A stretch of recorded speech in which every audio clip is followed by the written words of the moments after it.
ओम cream cream cream ह्रीम ह्रीम ह्रीम हुम हुम हुम दक्षिणकालिके क्रीम क्रीम क्रीम ह्रीम ह्रीम ह्रीम हुम हुम हुम स्वाहा। माँ दक्षिणकालिके नमः। प्रसन्न वरदो भव, प्रसन्न वरदो भव, प्रसन्न वरदो भव। सिद्ध साधक परिवार के इस चैनल में आपको स्वागत है। आज हम एक महत्वपूर्ण और गुरुत्व लेता हुआ एक बात पे हम चर्चा करेंगे। चर्चा नहीं करेंगे, आपको सिखाएंगे मंत्र का पुरस्चरण कैसा होता है। आजकल ये जो ऑनलाइन ऑफलाइन में बहुत सारे भांड गुरु महाराज बन के बैठ गए हैं, ये लोग अपने गुरु से सही से सीखा कि नहीं ये भी हमें पता नहीं। कहीं से सुन लिए या पढ़ के बोल दिए इस मंत्र का पुरस्चरण करना है, लेकिन जब शिष्य उनसे पूछता है तो मंत्र का पुरस्चरण कैसे किया जाए, उत्कीलन कैसा किया जाए, पुरस्चरण कैसा किया जाए, वो बता नहीं पाते। बोलते हैं बस बता देते हैं बस आपको नवार्ण मंत्र का जाप करना है। अरे नवार्ण मंत्र का जाप करने से, वो तो किलित मंत्र है, उसको जाप करने से क्या फायदा होगा आपको। आपको उसका पुरस्चरण करने हैं, नहीं तो उसका उत्कीलन करने हैं, उसके बाद आपको जाप करने हैं। तो ऐसा एक महत्वपूर्ण और गुरुत्वपूर्ण बात पर हम आज आपको सिखाएंगे आपको कि किसी भी मंत्र का पुरस्चरण कैसे करें। ये आप याद रखिएगा, इस वीडियो को शेयर कर दीजिएगा, इस वीडियो को सेव करके रख लीजिएगा, ताकि आगे चल के आप कोई भी मंत्र जाप करें या मंत्र का शक्ति आप चाहें तो उस मंत्र का उत्कीलन नहीं तो आप उसका पुरस्चरण आप कैसे कर सकते हैं, ये हम आपको आज बताएंगे एक सरल विधि से। किसी को कोई पैसा नहीं देना है, किसी के झांसे में नहीं आना है, सरल विधि बता रहे हैं। कोई भी मंत्र हो, इसी उपाय से आप उसका पुरस्चरण संपन्न करें। सीधे अब आते हैं विषय में। किसी मंत्र का पुरस्चरण करने के लिए उसके 5 मुख्यतः चरण होते हैं। एक है जाप, दूसरा है हवन, तीसरा है अर्पण, चौथा है तर्पण, पांचवा है मार्जन। इसको लिख के रखें, जाप, हवन, अर्पण, तर्पण, मार्जन। और एक ऑप्शनल आता है नंबर 6 में, और एक ऑप्शनल आता है, उसको कोई फर्क नहीं पड़ता, उसको आप करें नहीं करें, वो ब्राह्मण भोज होता है। वो करने से कोई फायदा नहीं कि नहीं करने से भी कोई नुकसान नहीं। पहले आते हैं जाप में। जाप आपको कैसे करना है, जो मंत्र आपको मिले हैं उसका जाप कैसे करना है। किसी भी मंत्र को जो आपको आपने गुरु दिए हो, ऐसा नहीं कि आप यूट्यूब से उठा लाए, कोई किताब से उठा लाए, जो आपका गुरु द्वारा प्रदत्त हो वो मंत्र, उसी मंत्र की सभी वर्ण संख्या को गिन ले। जैसे ओम ऐं ह्रीं क्लीं चामुंडाय विच्चे होता है, ऐं ह्रीं 1 2 ऐसा काउंट होता है। मंत्र की सभी वर्ण संख्या को गिन ले और उसे 1,00,000 से गुना कर दे, जितना होगा उतना जाप करे। एक उदाहरण देता हूं, जैसे होता है नवार्ण मंत्र ऐं ह्रीं क्लीं चामुंडाय विच्चे, ये होता है 9, इसका वर्ण संख्या होता है 9, तो इसको 1,00,000 गुना कर लेने से 9,00,000 उसका जाप होगा। और जैसे किसी मंत्र में 16 वर्ण होते हैं, तो उसको 1,00,000 यानी गुना कर देने से वो हो गया 16,00,000। तो आप जब 16,00,000 का जाप कर लोगे, तब उस मंत्र का पहला चरण, आपका पुरस्चरण का पहला जो जाप है वो चरण संपन्न हो गया। और जाप कैसे भी हो, जैसे जाप मानसिक करो, वाचिक करो, या बोल के, या उपासु यानी धीरे धीरे फुसफुस कर बूंद बूंदा कर करो, किसी भी तरह का कोई फर्क नहीं पड़ता। मूलतः आपकी भावना होने चाहिए आपके इष्ट के प्रति। उसके बाद आते हैं पुरस्चरण का दूसरा चरण, जिसका है हवन।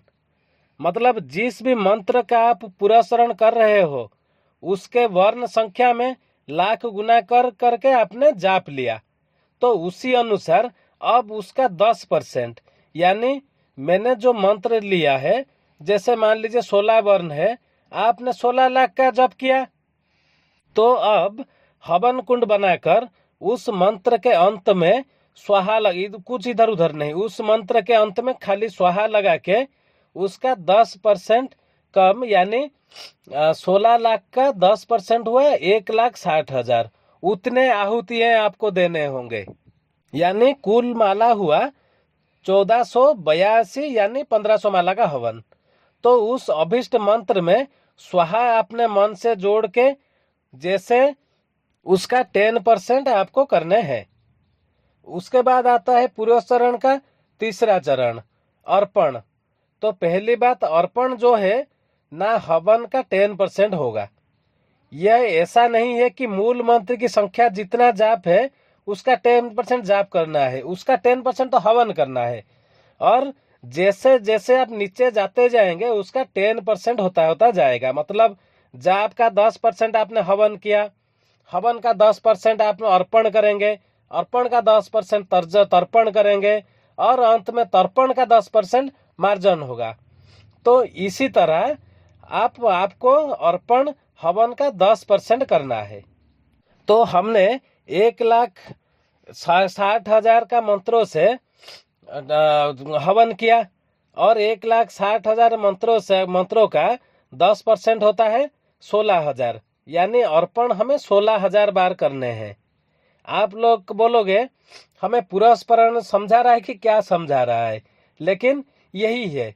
मैं बता दूं, तर्पण जो है देवताओं के लिए होता है, और हवन की तरह इसके अंत में हम अर्पण वस्तु लगाना है। जैसे हम अपने जाप करते हुए मंत्र में स्वाहा लगाने से हवन करते हैं, वैसे अर्पण वस्तु करने से अर्पण होता है। ये देवताओं के लिए होता है।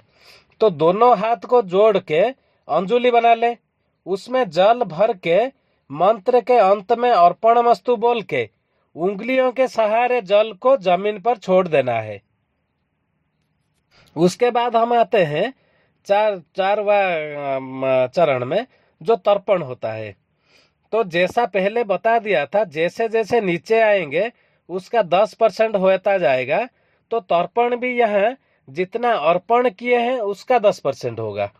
यानी अर्पण हमें 16,000 किया तो 16,000 का 10% यानी 1,600 हमें तर्पण करना है। तर्पण मूलतः पितरों के लिए किया जाता है। तो इसमें भी मंत्र के अंत में तर्पयामी लगाना है।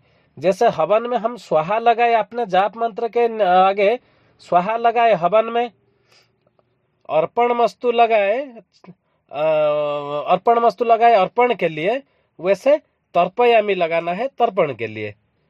तो इसमें आपको क्या करना है, दाएं हाथ को सिकोड़ लें, वैसे जैसे इसमें जल लेना है। हाथ को सिकोड़ के कटोरा जैसा बना लेते हैं, बिल्कुल वैसा करना है। तो वैसे ही दाएं हाथ को सिकोड़ के उसमें जल लेके मंत्र के अंत में तर्पयामी बोल के उस जल को उसी बाएं हाथ से दाएं हाथ पर गिरा दे, बिल्कुल वैसा जैसा हम श्राद्ध करने वक्त करते हैं। अब हम आते हैं अंतिम चरण में, जो है मार्जन। अब ये भी उसी तरह तर्पण का 10% होगा। आप एक आम के पत्ते लाएं, उसको एक आचमन जैसा बना लें। ऐसा पत्ते जो नीचे मोड़ के नहीं बनाते हैं, जिससे कि वो पानी उठा सके, बिल्कुल आचमनी के जैसा, बिल्कुल वैसा ही बना लें। अब उसमें जल भर के मंत्र पढ़कर अंत में तर्पयामी, जो मंत्र आप जाप कर रहे हैं उसके अंदर में तर्पयामी लगा के अब उस आम जैसी बने आचमनी से जल पीछे की तरफ फेंक दें। इस तरह जितना तर्पण करना है आपको करना है 10% के हिसाब से। और अंत में आता है ब्राह्मण भोज। जैसे कह चुका हूं, ना ही इसमें आपको कुछ मतलब आपके कुछ ऐड होने वाला है पूरा चरण में, या नहीं तो कुछ लॉस होने वाला है। आपने मन के शांति के लिए कोई एक ब्राह्मण का भोजन करा दीजिए, नहीं कराए तो नहीं कराए, ठीक है। तो ये थे पूरा चरण के 5 चरण। कोई मंत्र का आप अगर जिसका विधि हो, जैसे नवान्न मंत्र का पुरस्चरण का विधि है, वो एक मतलब सिद्ध मंत्र है, उसका पुरस्चरण विधि है। तो आपको बिना पुरस्चरण किए आप जितना भी गिड़गिड़ाते रहे ओम ऐम ह्रीम क्लीम चामुंडा बिच्चे बोल के, कुछ होने वाला है ही नहीं।